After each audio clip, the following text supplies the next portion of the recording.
Good morning, good evening, and wherever and whenever you are watching this, I hope you are having a great day. Today is a special episode, and I know it's kind of a more serious topic, but it's an important one, especially for those who are struggling. And again, I just really want to say that I'm here for you and that you're not alone in the process of this, and everything's going to be okay. So, today our special focus is going to be drug awareness. For those who don't know my testimony, I came from the music industry. I've been in the music industry for almost a decade, 9 years and counting. I love it here. I love the community that we have. It's a very small knit community of people, whether you like to think that the music industry is big or not, it's not. And we all struggle with our own things, whether it's alcohol, drugs, sex, ego, pride. You know, everybody struggles with something different in the music industry, but it is definitely a house for a lot of negative feelings and things. So a lot of people struggle with drug addiction because it's so easily accessible. So we're going to talk about it. I'm going to talk about my personal testimony a little bit with it and some things that have happened in my life because it's important. Over the course of my career, there have been some traumatizing things that have happened because of drugs. So I think the awareness is very important, especially as a Christian and someone who is sober now. So, there is a light at the end of the tunnel. It's going to be you that gets you out of this, though, if you are doing drugs and having a problem with it. Nobody else is going to change your mind. It's got to be you. And one day you're going to wake up and be like, I'm done. And you better not look back at any given point because it's super important to stay locked in with God and with your friends that are holding you accountable. The drug awareness situation here and why I think this is such an important topic, not only because most of us in the industry use drugs in some capacity, whether it's Adderall, or it's cocaine. It doesn't matter. We all used drugs at some point, and when you drink, you want to do more, and when you're at festivals and doing all this stuff, especially in electronic dance music where I worked, there are a lot of drugs, lots of them.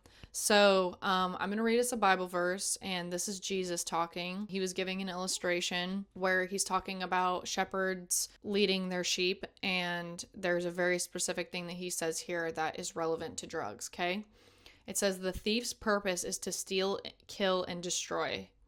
My purpose is to give them rich and satisfying life. So when you think of it that way, that the devil is literally trying, or Satan, however you want to word it, Lucifer is trying to get you addicted to these things to distract you from your purpose. I want you to really think of that. What are you hiding from in these drugs and things and the alcohol? So that way you don't actually have to deal with what's going on in your mind. I want you to really process through that and think about it because it's important to know why you're doing the drugs, if anything. If you go to drug rehab or if you go to therapy or something like that, they're going to ask you the same questions. They're going to be like, why are you doing it? What's your why? And not that I've gone to rehab, but I know their conversations that they have, and it's always going to start with, why are you doing it? Because that's the real cause, the real way to get you out permanently, because there is a way out. Not only with God, but if you just want someone to listen, there's a reason why we all are numbing. And it could be after COVID, I was supposed to have a big tour during COVID and I lost my career, or, I party too much and it's the only way I feel good, or whatever it is. Drugs activate dopamine. It's not a weird thing for you to be like, oh yeah, I get a dopamine hit when I do this, so it feels good and I like it. I feel happy. That's not an abnormal reason why people do drugs either. So remember that Satan puts the counterfeit before the real thing a lot of the time. I feel like we are, at least for me, I was just explaining this to a friend on the phone the other day. Satan will give you the counterfeit before the real deal is there because God won't give you anything before you're ready. So if you're struggling through something mentally and you feel like I got to do drugs to be happy, God will show you real happiness, but you have to work through that thing first, and it's going to suck. But if you have faith and you rely on God and you rely on people around you to hold you and be there for you, you will find that safety and security. And I mean, the devil will be mad. Satan will be mad that you didn't fall for it. Like, just try it without drugs for a while. You don't have to stop forever. Let's start there. You don't have to stop forever. But like, just try it for a month and see how you feel. See how you feel for the first couple of days, because you're going to have withdrawals, and then after that, try again. I've had people in my life who have passed away from fentanyl overdoses, and it's been one too many, way too many in the music industry. And you have to know when to stop. For me, one day I woke up and I was testing all of my drugs, like all of them, with fentanyl strips. And I do that regularly anyways, because I don't care if I do drugs still or not. If you need someone to test your drugs for you, find someone to do it. Most smoke shops have fentanyl kits. Get a fentanyl kit. Get a kit in general for all types of drugs. Like, you can get a full thing from Dance Safe. I highly recommend it, because you don't know what else is in your drugs if you're buying it off market. And that's the scary part. You need to have drug awareness if you are going to be participating, because one day you might not wake up. A person that I knew went out, and they were relatively close to me. I hadn't heard from them in a few days, and they went out, had a bag of coke, was going to bed at their hotel, took a Xanax, and didn't wake up. It wasn't either the coke or the Xanax that killed them. It was the fentanyl in the coke. And fentanyl is a slow reactive drug for people who have it in their system. So if you have done fentanyl-laced drugs in the past, you might not necessarily die right there on spot. You might die in your sleep because it's a slow reactive drug. And so the coke will hit your body first, and you can probably be doing that bag all night long, and then you're going to go to bed and not wake up. So, fentanyl also clumps in drugs. So, a lot of the time, I would like stir a bag really, really well and make sure that I crushed it up all the way, because no matter if it's if it's ketamine or coke, you need to make sure that you are like breaking it up, so that way you get a true reading for the fentanyl strips. Use those, please. First of all, we're going to start there. Use the fentanyl strips. And the other thing too is, if you are in these areas within the music industry and you are hanging out with people who are doing drugs all the time, you might want to take a break, because a lot of those people are hurting too, and hurt people. And it might be someone offering you a bump, and that is your last day on earth because you didn't know. I've also taken bumps from people who said, oh, it's coke. It wasn't. I did meth one time on accident, and I was up for 3 days. If my parents are watching this, they are just finding out this information with you. So, yeah, you just don't know when it's going to be your last day. I literally thought I was dying when that happened to me. I was like, I'm going to die. I'm literally going to die. This is it. And I didn't even believe in God at that time. I was praying to the Lord. I literally was like, Lord, if you are real, please save my life. He already knew he had a plan for me. He was like, sis, I got you. No problem. But my dumb decisions could have literally altered the course of my life forever because I said yes to a bump. So, this was my first video name. Just because you can doesn't mean you should. Okay? Still true.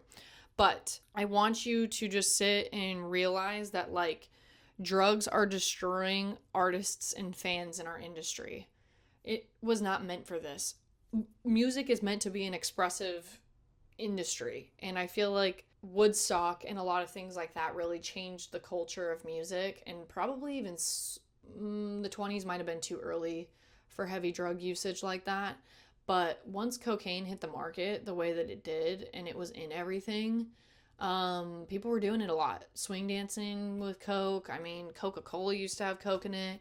So it's not that far off, for people to be doing drugs in the music industry. It goes hand in hand, but you need to decipher what is healthy and what is not.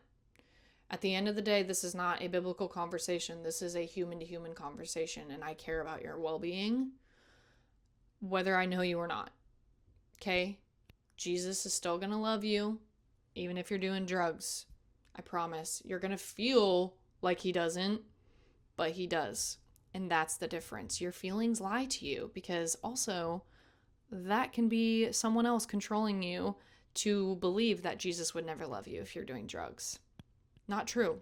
Being aware of what fentanyl can do in your life and in your friends' lives is important. Awareness saves lives. Take a drug class. Take a Narcan class. Learn how to use Naloxone. Please, for the love of Jesus, learn how to use Naloxone. I don't care if you think you don't know anybody who does drugs. Buy Naloxone, because it might be someone at a restaurant who goes into the bathroom and does a bump of Coke and then comes back and is foaming at the mouth, that you might just be there to save their life. Literally. You have no idea who it's going to be one day. And now there's a new drug on the market that Naloxone doesn't even work. They're lacing it in a lot of drugs, and people are not being revived because the Naloxone doesn't work. So I need you to please be aware of your surroundings. Have Naloxone on you. If you work music festivals, if you work at a venue, I don't care if you're a bartender at a venue, carry Naloxone on you at all times. Sorry, I'm like gripping the tub. This is a serious conversation for me. Leaders speak truth. Like, be a leader in your community. Be honest about what you're struggling with and have people hold you accountable. You don't have to go to NA or AA. If you don't feel comfortable doing that, I get it. It can feel like you're under a microscope, and that's not fun. But find people who can hold you accountable and get to the point where you're trying to save your own life. Like, if anything, try and change your way. Try something new. If it's not working and you're still not happy and you've been doing drugs forever and you've been hanging out with the same people forever and you run the same circles and you're chopping the same lines for the same people and they never pay you and you're always serving everybody around you and it feels empty, it's because it is. And I didn't realize how empty I was until I found Jesus. I was like, wow, no man, no drug, no alcohol can fill me the same way. And that sounds really cheesy and like every Christian says that, but it's because we all feel it and it's true. The thing you are looking for is Jesus. It's not going to be in the drug. It's not going to be in the bottle. And it's not going to be in that dude that you just picked up at the bar. I promise. It is going to change your life in so many ways that you don't expect, but also the preparation is real and you have to have the self-awareness to let go. So there's still I'm still going to give you reflection questions for things for you to go journal about at home. Okay. So how has drug culture touched your life and your career? Do you know people who have died? Do you know, even if they're not directly your friend, like, do you know people who have died?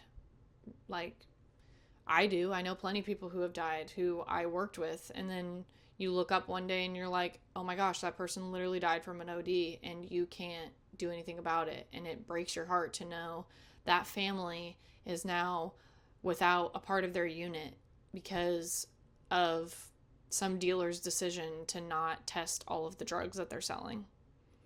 Nobody cares about if you stay alive or not, which I don't know why dealers don't care if you stay alive or not because you're their client, but that's a whole nother story. So how has drug culture touched your life or your career? Are you controlled by a substance? Do you only think you can write music if you smoke weed? Because weed is still a drug. I'm just letting you know.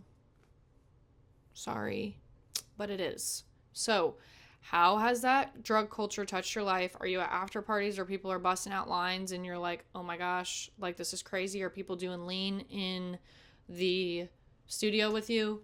Like, how has it touched your career and your life? I know Future's got to be out of his mind on Purple to write music. It's like some people have to literally do that in order to be creative. So, which is false, but maybe that's the way that they operate and it's the only way that they know. So, how has drug culture touched your life and your career? How has it affected the way you operate? This also can include alcohol too if you don't do drugs regularly, but you were like, oh yeah, I do coke sometimes, or oh yeah, I smoke weed sometimes, but are you the person that likes the bottle more than the powders? Because I'm the other way.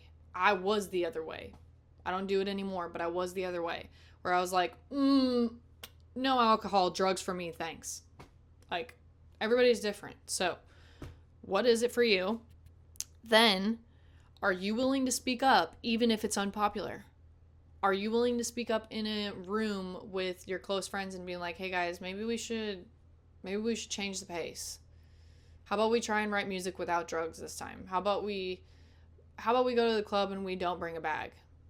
Like, dude, let's just enjoy it. Like, let's try and be kids again. Like, you can word it a different way, but how can you be a leader in that space? And if you're like, oh, I'm scared to tell my friends that, like, I don't want to change anybody or, like, have them think anything of me differently. Well, how about you just show up sober then for one night?